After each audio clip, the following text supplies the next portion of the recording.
Ce qui est important, c'est que nous devons examiner toutes les agences gouvernementales. Moi, je ne veux pas éliminer les subventions à l'éthanol. Je suis contre ces subventions. Je pense qu'il faut s'occuper de la dépense qui est consacrée aux dépenses militaires. Il faut éliminer ces contrats qui sont basés sur le coût plus bénéfice. Nous avons laissé cela échapper à tout contrôle.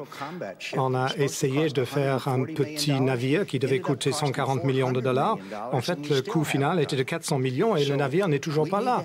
Donc, nous devons avoir des contrats à prix fixe. Nous avons besoin, c'est un besoin urgent, nous devons comprendre que les dépenses de défense sont absolument essentielles, surtout vu les défis que nous devons confronter dans le monde, mais il faut contrôler les coûts. Je sais comment faire cela. Moi, j'ai économisé 6,8 milliards de dollars parce que j'ai lutté contre un contrat qui a été négocié entre Boeing et le département de la Défense, qui était un contrat totalement faussé. On a tué ce contrat, on a aboli ce contrat et il y a des gens qui sont maintenant en prison. Je sais comment faire cela, c'est quelque chose qui me préoccupe depuis des années. Mais je pense qu'il faut examiner tous les départements du gouvernement. Il faut savoir quels sont les départements qui fonctionnent bien, on va les garder. Les autres, on va les éliminer. Et il faut passer en revue tous les départements. Bien, si je vous comprends bien, ni l'un ni l'autre propose de grands changements, de changements majeurs en tant que président suite à ce plan de sauvetage. Comme je l'ai déjà dit, il va y avoir des choses qu'il va falloir retarder. Je veux faire en sorte que nous investissons au niveau de l'énergie pour nous libérer de cette dépendance énergétique. C'est un projet très important. Mais vous n'avez pas le renoncer. Non, je ne suis pas d'accord pour renoncer à cela, mais il peut y avoir des composantes individuelles que nous ne pourrons pas faire. Mais John a raison, il faut faire des baisses des coupes. On a 15 milliards de dollars chaque année pour les assureurs privés dans le système Medicare.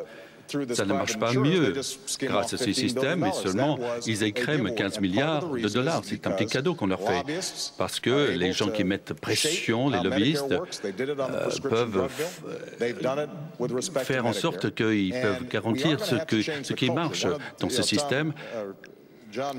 Et John a mentionné tout à l'heure que j'étais très libéral. Mais en général, c'est simplement que je suis contre les politiques de George Bush depuis que je suis au Congrès. Mais je travaille avec Tom Coburn, l'un des républicains les plus conservateurs qu'il a déjà mentionné, pour mettre en place un système qui va suivre chaque dollar qui est dépensé par le gouvernement pour que le contribuable puisse voir qui est en train de promouvoir ces projets dont John est en train de parler. Oui, excusez-moi, si je peux... Pardonnez-moi, mais ce que j'essaie de vous faire dire, l'un de vous sera le président des États-Unis d'ici mois de janvier. En plein milieu d'une crise financière énorme, ce que je veux savoir, c'est comment cela va vous affecter, pas sur des petits points, mais sur le plan des grandes décisions. Eh bien, un gel des dépenses, par exemple, sur tous les sujets, sauf la défense, les vétérans.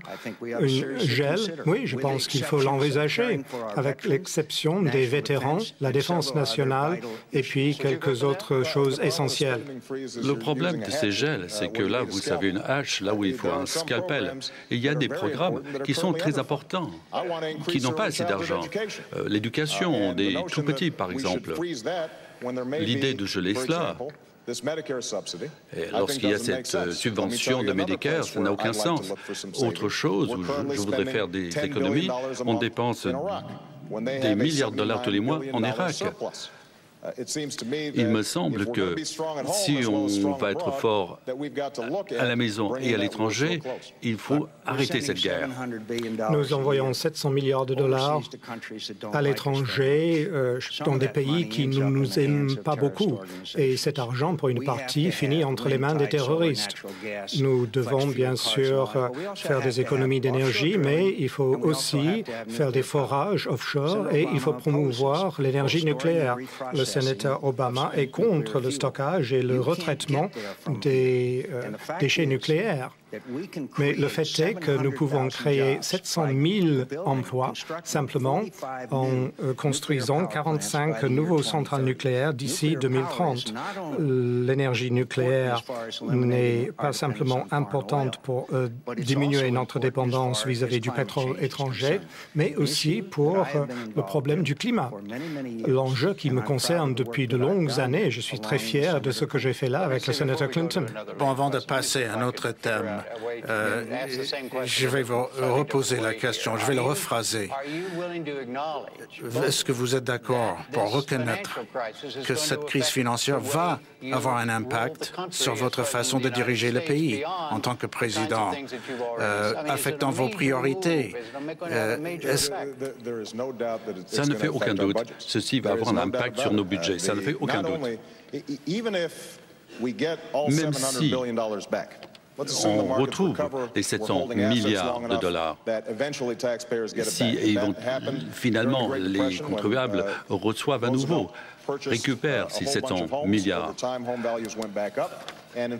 Dans le passé, il y a eu un problème du même genre et le gouvernement a eu des bénéfices à la fin, mais à court terme.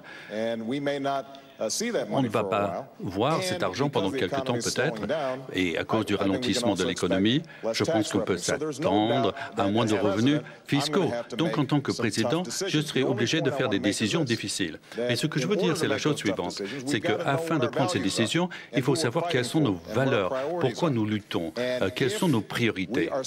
Et si on dépense 300 milliards sur des baisses d'impôts pour des gens qui n'en avaient pas besoin, qui ne les demandent pas, et si on élimine, par exemple, la santé, qui est un grand problème pour tout le monde à travers le pays, je pense que ce sera une mauvaise décision et je ne voudrais pas qu'on baisse les priorités à long terme.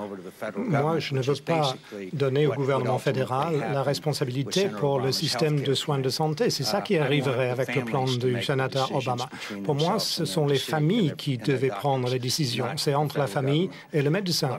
Le gouvernement fédéral n'a rien à voir là-dedans. Bien sûr, nous devons diminuer les dépenses. Moi, j'ai essayé de faire cela. Le sénateur Obama propose 800 milliards de dollars de nouvelles dépenses. Je pense qu'on peut commencer en éliminant certains de ces programmes. Je pense que nous pouvons régler les dépenses pour tenir compte des programmes les plus importants, y compris le soin des vétérans. Mais je veux répéter, une économie saine avec des impôts faibles, sans augmenter l'impôt, c'est probablement la meilleure recette pour renflouer notre économie. Des limitations de dépenses font partie de cette politique-là. L'une des raisons de nos difficultés aujourd'hui, c'est justement parce que nous ne maîtrisons pas les dépenses. Nous avons une dette de 500 milliards de dollars vis-à-vis de la Chine. Je sais qu'on peut maîtriser les dépenses parce que j'ai lutté contre ces excès tout au long de ma carrière. Et j'ai des plans, des projets pour diminuer et éliminer les gaspillages. Et s'il y a quelqu'un ici qui pense qu'il n'existe pas d'urgence gouvernementale où on peut diminuer les dépenses, eh bien, ils n'ont pas passé beaucoup de temps à étudier cela. Il faut que je soulève un point, Jim. John, vous étiez d'accord avec votre président 90% et c'est lui qui a présidé cette orgie de dépenses et ces déficits énormes. Et c'est vous qui avez voté pour pratiquement tous ces budgets.